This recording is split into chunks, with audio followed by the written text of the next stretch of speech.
As we wrap up this block, though, this is a segment that I have been looking forward to since yesterday, because yesterday we ended up taking the entirety of the NTSB's news conference that they held, their preliminary findings on the mid-air crash over Washington, D.C. in January. They stressed that this is still a fact-finding phase. It's just been a couple of months here.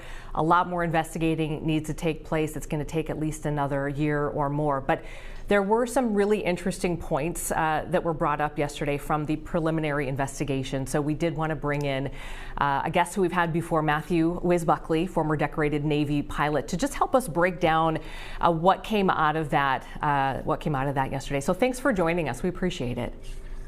Thanks for having me. I appreciate it. In aviation, we have a lot of acronyms, and one of the acronyms is MOTO, Master the Obvious. A lot of the things that we saw, most of the things that I saw in the NTSB brief and the preliminary report, we already knew. But when we got down to the tactical level, I didn't know some of the numbers. In the past 3 years, the number of near mid-air collisions or potential incidents, I was a little surprised at that. I know DC and the airports in that vicinity, we call the Battle of Britain. There's a lot of airplanes in that sky and a lot of helicopters.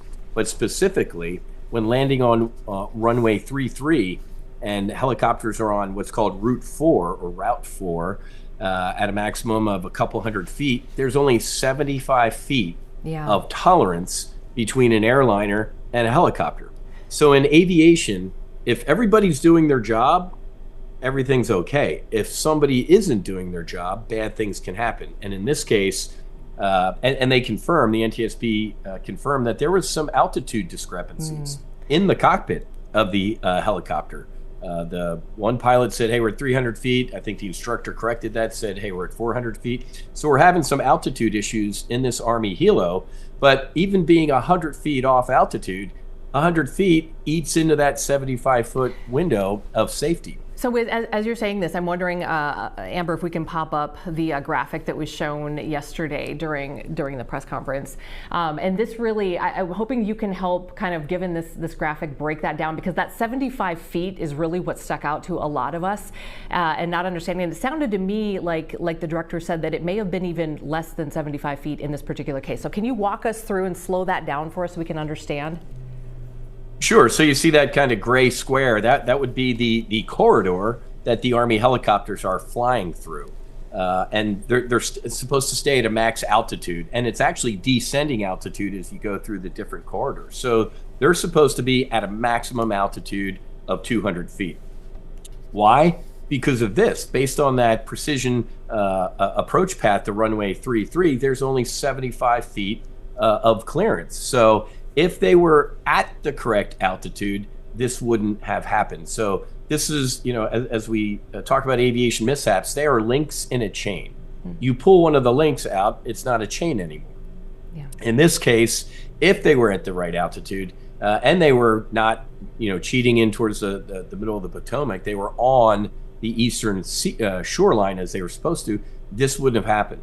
But they also, I'm going to take issue with the chairwoman yesterday and some of the NTSB stuff with the controller. Hey, there was a radio call that was stepped on or blocked.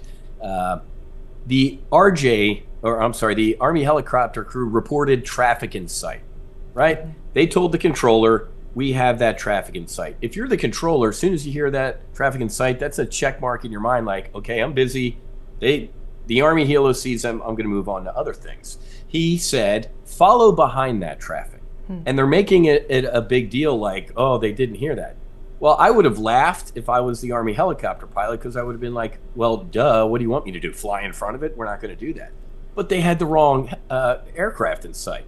So the controller needed to give what we call a follow-up call, right? You can actually hear on the ATC tapes an alarm going off. That's a collision alarm. So the software says if there's two contacts on this scope that are going towards each other at the same altitude, that's a collision alarm. If I were the controller, I would have given a follow-up call that said, hey, Pat 25, confirm you see the RJ at your left 11 o'clock, 1 mile, acknowledge. That would have made the hair on the back of the Army crew's neck stand up like, whoa, oh man, we don't have the right track, whoa. And they would have taken evasive action. So this is a cascading series of events that led to this mishap. And 100%, there would have been enough time, sorry to interrupt you, there would have been enough time for them to make that adjustment? Oh, absolutely. Yeah, when I looked at the ATC tapes, if he had given a sugar call, that follow-up call, this would have been avoided. But as has been reported, the tower supervisor let somebody go home early that night. Don't know if it was a family issue or it was just, hey, it's a little dead tonight. Let's let somebody go home early. But that controller was doing the job of two controllers. They were managing multiple frequencies, so they were pretty busy.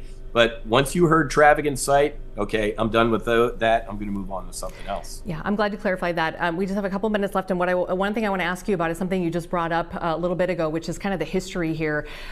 Just clarify this for me. So when I was listening yesterday, it sounded like there was quite an extensive history of incidents, and I don't even know how to characterize it, close calls or too close for comfort as we're looking at this. So if we have from 2021 to 2024 worth of data of voluntary reporting going on, at what point should somebody have stepped in and said, this looks like a problem, you guys? I mean, how do we go that many years of voluntary reporting without anybody seeing this? We have another saying in aviation: complacency kills. So we had years and years under the previous administration of these near misses, and what's that do mentally?